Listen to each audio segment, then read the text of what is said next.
I was gifted this gorgeous and very sturdy underbed storage, and I just want to put it all together and show you how it works. So it does come in quite a few pieces, which I know can be a little bit daunting, but it was actually really easy to put together.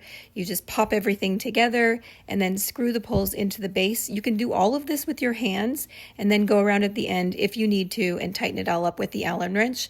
It's very easy. It probably took me around 12 minutes to put this together. And then you're just going to pop the frame inside the case that it comes with. And once you do that, you're going to zip it up and flip it over and then pop the wheels right on. It's super easy. And if I can do it, then trust me, anyone can do it. I love how smooth this zipper is. It just goes around the corner so easily, which is kind of rare with these types of things. And I love the casters as well. It moves around super easy. It's got a label. It's got a really nice leather handle. This is genuinely high quality. So I went ahead and stuffed this really full with 2 pillows because I needed this for storage in our basement bedroom.